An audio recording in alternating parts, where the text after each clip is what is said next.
so-called tradwife movement. It's when a woman believes in returning to traditional gender roles, if you like, focusing on supporting their husband by raising their children, cooking, cleaning and all of that. Now, it comes as the Duchess of Sussex and stars like Gwyneth Paltrow have been promoting this homemaking trend, if you like. That's Gwyneth topless cooking. Bit dangerous, if you ask me. But is this all having a damaging effect on feminism and the idea that women can have it all? Well, join me now is Brittany Hugoboom, the editor of Evie, and it's a... Is it fair to call it an anti-feminist magazine? I'm not sure, but it gets 100 million views online a month, and alongside Brittany, journalist Celia Walden. The whole thing, it's good to see both of you. Thank you for coming in. Femininity over feminism, what do we mean by that? I think that feminism, as it's been put out, has been detrimental to women. We've been told that we need to do everything that a man does and everything a woman does at the same time. We've kind of been told to take a pill, suppress everything that makes us beautiful and unique and charming as women, and just kind of enter the man's arena. But I feel like the hero's journey and the heroine's journey is different. And with men, you know, they go on quests, they conquer. And with women, if you look at myths and fairy tales, the woman usually has to stay good in a world that, like, has forces against her, you know? Whether there's, like, evil queens or dragons or what, like, the woman needs to stay good and pure in a world where everything's against her. But you think that's a good idea, that they should be like that? They shouldn't be in a man's world, necessarily? I think the most powerful women throughout history were, like, charming and beautiful. They use their femininity in order to succeed. Right, can you not have it? Can you do both, Celia? Can you be feminine and a feminist? I hope you can. And I know I knew before today of Evie and of what Brittany's been doing.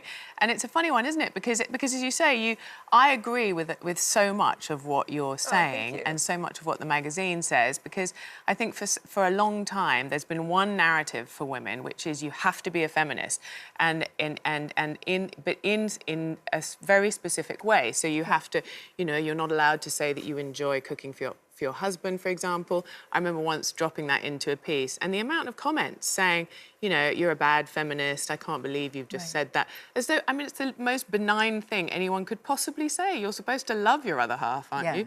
So, that's why I don't cook for my husband, because I'm so bad at it, and he does it. It's so an act of kindness. Yes, I am actually being very kind. But I also think that femininity, as Brittany says, personally, I find it a real joy to be feminine, to dress in a feminine way. It doesn't mean I can only do that, but I wonder whether a lot of what you're saying, and correct me if I'm wrong, is also that women feel that they want to be treated in a more gentle way, and I think I think most women would agree with that, wouldn't they? That in terms of, if gentle means somebody opening the door for you... I have no problem with that at all. No, if someone opened the door for me, I think that's actually rather lovely. What I do worry about is there has been particularly in America, and usually what happens in America, maybe not so much now, because they're much more isolated now, but tends to happen in the rest of the world. And I'm worried that there is a lurch to the right, which means that women's choices are in jeopardy, frankly. You know, when it comes to things like birth control and things like that, and making a choice, it's all about choice, isn't it? Yeah, it's interesting you say that, because the woman who wrote The Second Sex, the book, she started the wave of second wave feminism, and she actually said that she doesn't think women should have a choice between being a homemaker or a career woman, because when given the choice, they'll choose homemaker. So from the beginning, it was kind of... I don't know if all women would, though. I mean, I agree with you. I mean, I think, to be honest with you, I think, you know, that a lot of people are talking about burnout. You know, they're talking about women burning out because, you know, if they're trying to have a very demanding career and a family, something's got to give at some point. But honestly, I think one of the most difficult jobs in the world, most rewarding jobs in the world, one of the most difficult jobs in the world is bringing up your kids. It is. Oh, you know, it really is. I have never had a job as hard as bringing up a child. It's so rewarding, but it's so demanding. But unfortunately, an awful lot of women who would love to be at home just can't economically. They just can't do it. Yeah. And that's when you've taken choice away from people. You know, if you want to be a career woman, that's great. Crikey, I would be cheering you on, because I've done it. You've done it. Yeah. But it doesn't mean to say that you can't be both a feminist and feminine. Yeah, I'm not saying women shouldn't work, obviously. I think women have always worked, but I think with feminism, we've been told that really women had no choice until feminism came. But there were women pharaohs in ancient Egypt that could rule, they could divorce, they could sue, they could own property. There were women in ancient Sparta that owned property. There were amazing authors like Jane Austen and Emily Dickinson, and all these women who did incredible things before feminism. And I almost feel like they're being forgotten, and it's like just brushed aside, like thousands of years of women just doing incredible things. So where are we right now? And when we say, because a lot of people, you know, this whole sort of tradwife movement, I mean, does that, we don't want to go back to the 1950s where, you know, people, I mean, women wearing high heels in your house and pointy boobies. Do you remember all of that? You don't do that, Lorraine. No, absolutely not. Because, no, I couldn't. It'd be very uncomfortable. Mules. And darling, here's a gin and tonic and tell me about your day. Yeah. Is it just about balance? So traditionally, I always thought, you know, the family worked together. You know, the wife always worked, and she was the mom, and the husband worked, but they worked together for the legacy, kind of like the royal family or the Kardashians. So to me, I know, I don't want to, like, you know, compare them, but it's like traditionally, you worked for the family legacy. So it's like, I'm not saying go back to the 1950s because that was after the Industrial Revolution, and before then, men didn't even go into offices.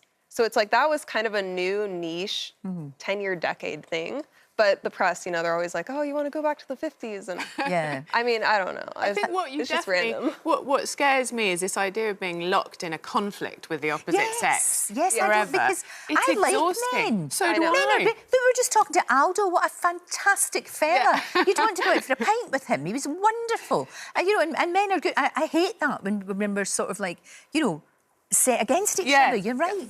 But ultimately, it's completely unprofitable for both parties, isn't it? No, neither one of us are going to thrive by sort of hating the other. And we've seen with young boys, for example, what it's done. That idea of sort of identifying them as toxic. And it's done terrible things to a certain generation because ultimately we should all be able to get along and really kind of enjoy, be better people around We're all each other. different. Everybody's different. What's good for me isn't going to be good for necessarily for you. Yeah. And vice versa. It's just not. And ultimately, I'm sure Brittany agrees. I think that thing, ironically, the most sort of unfeminist thing ever is this idea that all women have to think the same way and be the same person. No, it's not. Because that just doesn't make any sense at all. Just nobody That's does why that with Evie men, magazine's an alternative, but Yes. people get really upset. And it's like you have a ton of other publications that have your values. Why can't there be one for the women who love like romance and men and just being a woman?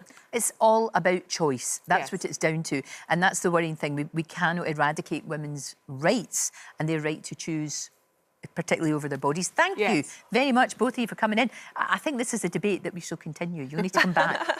Fascinating. I'd like to hear from you as well what you think too. Well, that's a wrap for this video. We hope you enjoyed it. We have all the best moments from the show right here on the channel. And if you like this video, then we think you'll love this one. See you next time.